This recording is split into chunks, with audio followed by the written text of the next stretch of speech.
In this video, I want to go over a pretty insane statistic that Capcom revealed, and it's pretty relevant to next generation given the fact that they are releasing a PlayStation 5 digital-only console, and it's actually the percentage of Capcom game sales and how many of those are digital, and I knew the number was going to be relatively high. I did not expect it to be as high as what they said. We'll talk that, and also Super Hot Mind Control Delete launches July 16th for PS4, Xbox One, and PC, and it's free if you buy Super Hot before July 16th, so that's pretty interesting. And Sony PlayStation Plus 1-year subscription is down to $33. So let's cover that real quickly. Over on eBay, you can get a 1-year subscription to PlayStation Plus for $33. That is a sick deal for a year of Plus. Plus typically goes for like $10 a month or $60 a year, but I'm always of the mindset you should not be paying that much because there are deals like this that are readily available, and if you just up it one time a year at $33, hey, that's an entire year of Plus that you got relatively cheap. At $33, it would essentially be just a little under $3 a month. I think it would be like $2.80 or something like that, $2.80,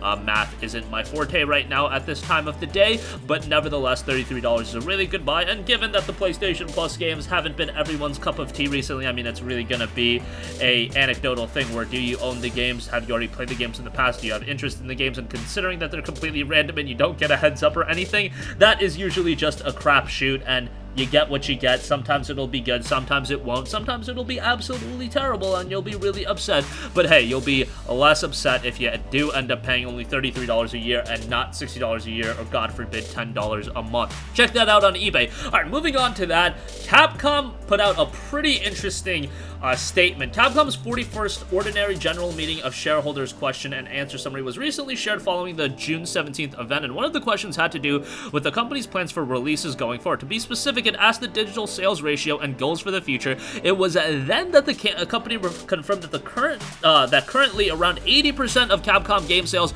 are digital ones. Wow, that is insane. I would have expected it to be closer to 45 to 50%, but 80% is an astronomically high number. They specifically said our current digital download sale ratio is approximately 80%. While it ultimately depends on how our customers behave going forward, for the time being, we are promoting our digital strategy with an objective of 90% since there are some customers who prefer to own discs. We aim to continue expanding our business performance by maximizing the benefits of digital sales, which include being able to provide our content both for longer periods of time throughout the world. Obviously, it's also very, very revenue friendly for them because they don't have to have a lot of costs attached to, you know, manufacturing games, printing discs, cases, everything like that. I'm sure there are some costs that are attached to digital sales. I don't know what kind of cut Sony takes for PlayStation Store sales, but nevertheless, it's probably significantly better for them to have a digital sale versus a physical sale. And if the number's at 80%, that means they're probably making a lot of revenue. I also think this is a product of a ton of games being on sale all the time. And of course,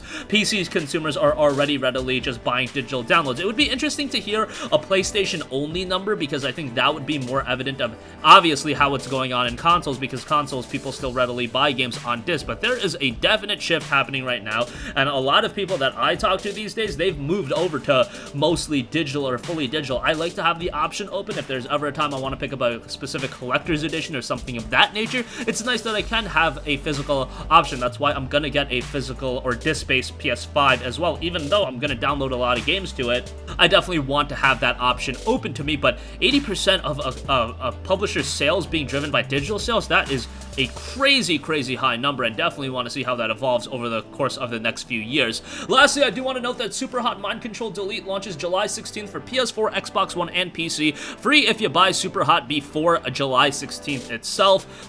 There's a lot to take into this game. It notes much bigger than its predecessors. Mind Control Delete immerses you in its world for days of increasingly explosive slow-motion combat, more mechanics, more power, more characters, more polish, more meaning. Super Hot, of course, one of the more iconic downloadable games in recent memory. It was a pretty slick first-person shooter, and now you can get Mind Control Delete, which has been in early access on Steam since December of 2017. It will be coming to PlayStation 4 on July 16th, and it's been received very well in early access. 570 user reviews, 91% positive, so pretty good on that end. But that's going to conclude this video. Again, that Capcom stat I think is insane. PS Plus 1 year for $33 is solid, and Super Hot Mind Control Delete on July 16th, free if you already own Super Hot. That's going to conclude this video. Sound off with all of your thoughts in the comments section down below.